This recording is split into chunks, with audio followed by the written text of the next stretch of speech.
ইল্লাল্লাহু মুহাম্মাদুর রাসূলুল্লাহ। Hello viewers, আজকে আমি আপনাদেরকে শেখাবো কালেমা তৈয়বা।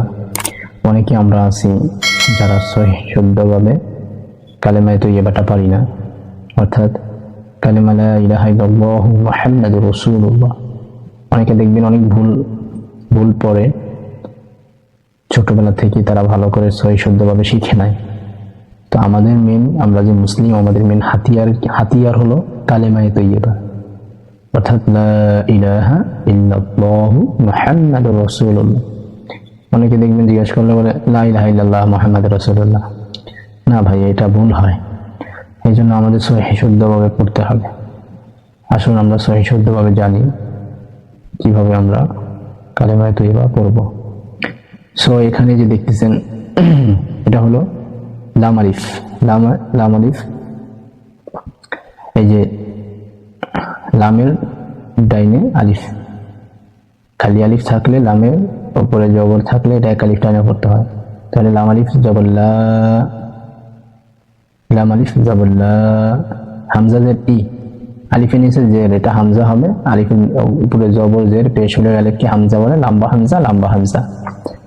তারপর একটা হচ্ছে লামের উপরে জবর, তারপর হচ্ছে হার উপরে জবর, অর্থাৎ হরকত। তাহলে আমরা এখানে হচ্ছে বলবো লাম আলিফ লা, হামজা জের ইলা ই, লাম জবর লা ইলা, হা জবর হা, লা ইলাহা। এখানে যে হামজা নিচে জের, তাহলে হামজা নিচে আলিফের নিচে জের, এটাকে হামজা বলবে, লম্বা হামজা। সো এখানে যে জেরটা দেখছেন, এটা যায় লামের ধরবে, লামের উপরে তাসদিদ, এই তাসদিদে যায় ধরবে হামজা লামজের ইল। আবার এই লামের উপরে যে জবরটা আছে, এটা যায় এই লামের ধরবে, লাম জবর লাল, ইল লাল, লাম জবর লাল, ইল লাল, লাম খারা জবর ল। এখানে আমি ল বলি কি জন্য?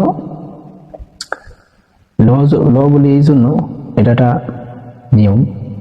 আল্লাহ শব্দের ডাইনে জবর অথবা পেশ হইলে ওই লামকে লামপুর বলে, পুর। একটা হচ্ছে বারেত, একটা হচ্ছে পুর। পুর হইলে এটা ল হবে। আর যদি এই আল্লাহ শব্দের ডাইনে কাসরা হইতো, কাসরা মানে জের মানে এই হরকতটাই যদি হইতো, তাহলে এটা লা হইতো, যেমন ইল্লাল্লাহ। এখানে লাম জবর লাল, ইল্লাল, লাম খারা জবর লা, ইল্লাল্লাহ, হা পেশ ইল্লাল্লাহু। তাহলে ইল্লাল্লাহু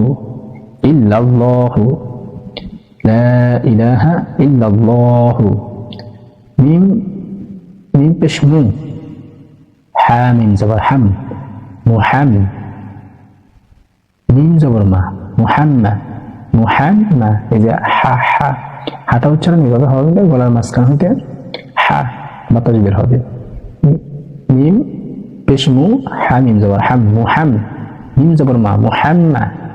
এই ডালে যে ররে ধরছে, রর উপরে তাসদিদ, ডাল র পেশ দুর, মুহাম্মাদুর, র জবর র, মুহাম্মাদুর র। সিন অ পেশ সু, সিন ওয়াও পেশ সু। এই যে সিনে পেশ যা ওরে ধরছে, কেন? ওই যে ওয়ার উপরে যে গোল চিহ্নটা দেখতেছেন, এটা মূলত সাকিন। তো সাকিন কিভাবে পড়বেন? যেমন এই সিনে পেশে যায় ধরবে ওয়ারে, সিন ওয়াও পেশ সু, একালিফ টানবেন। এটা মুদ্দেলিল হয়েছে, মুদ্দেলিল একালিফ টানিয়ে পড়িত হয়। মুদ্দেলিল কিভাবে?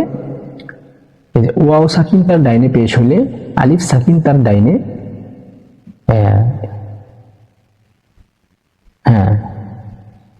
লাম সাকিন কি বা লাম সাকিন তার ডাইনে, মিম সাকিন কি তার ডাইনে, যদি এরকম মিম সাকিন লাম সাকিন তার ডাইনে যদি আলিফ হয়, এক আলিফ টানিয়ে পড়তে হবে। আবার ইয়া সাকিন তার ডাইনে জের হইলে এক আলিফ টানিয়ে পড়তে হবে, এটা তো নিয়ম। সো এখানে সিন অফ সু, এক আলিফ টানতে হবে, এটা মদ হয়েছে, মদ। তারপর লামে যাই, লামের ধরছে। এই যে আল্লাহ শব্দের ডাইনে জবর অথবা পেশ হইলে এই লাম পুর হবে, মানে ল হবে, ল উচ্চারণ হবে। লাম পেশ লু, লাম পেশ লুল, লাম পেশ লুল, লাম খারা জবর ল, লুল ল।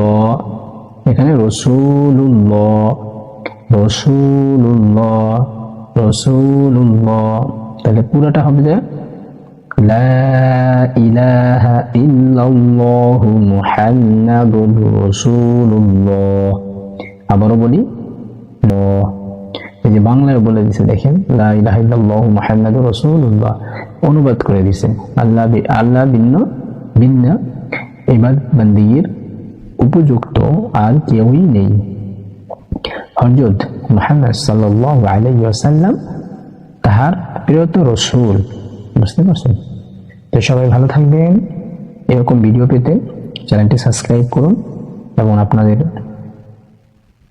যে সমস্ত ভাইরা শুদ্ধভাবে কোরআন পড়তে, কালেমা কোরআন পড়তে পারে না, তাদেরকে এগুলো দেখান, শেয়ার করুন। তাহলে তারা এই যে বানান করতে করতে আস্তে আস্তে আমাদের কোরআনটা শিখে ফেলবে। কারণ আল্লাহ রসুল বলছেন, ক্বালা রাসূলুল্লাহ সাল্লাল্লাহু আলাইহি ওয়াসাল্লাম, তালিবুল ইলমি ফারিজাতুন আলা কুল্লি মুসলিম, আমি সমস্ত মুসলমানের জন্য দ্বীনি ইলম শিক্ষা করা ফরজ করিয়াছি। সো এটা আল্লাহ রসুল বলছেন ফরজ করিয়াছে ইলম শিক্ষা করা। সো এটার জন্য আল্লাহ তাআলা আমাদেরকে অবশ্যই হাসরের ময়দানে ধরবেন, কারণ এটা ফরজ বিধান। ইলম না শিখলে মানুষ কিন্তু জাহেল থাকে। জাহেল মানে আপনি যদি কোরআন হাদিসের প্রতি আপনার জ্ঞান না থাকে তাহলে আপনি জাহেল। বুঝতে পারছেন? মানে মূর্খ, আপনার কোনো মূল্যই নেই। কারণ কোরআন হাদিস দ্বারাই তো আপনার আখিরাত, তাই না? আল্লাহ তো সৃষ্টি করছে আমাকে আপনাকে আল্লাহর ইবাদত করার জন্য। মা খালাকাতুল জিন্না ওয়াল ইনসা ইল্লা লিয়াবুদুন, আমি মানুষ এবং জিন জাতিকে আমার ইবাদত করার জন্য সৃষ্টি করছি, অন্য কোনো কাজের জন্য সৃষ্টি করি নাই। সো সেই জন্য আল্লাহর হুকুম ইলম শিক্ষা করা, ইলম অবশ্যই শিখতে হবে। তো আমার চ্যানেলটি অবশ্যই সাবস্ক্রাইব করবেন, কারণ আমি ইনশাল্লাহ এইভাবে আলিফ থেকে শুরু করা সবকিছু আপলোড দিব এবং কোরআন শিক্ষা দেব। এখানে ভিডিও আপলোড দিব, সমস্ত ভিডিওটা দেখবেন আর একের পর এক পর্ব দেখবেন ইনশাআল্লাহ। সাথে থাকুন, ভালো থাকুন, দোয়া ভালোবাসা রইল। আসসালামু আলাইকুম ওয়া রাহমাতুল্লাহ।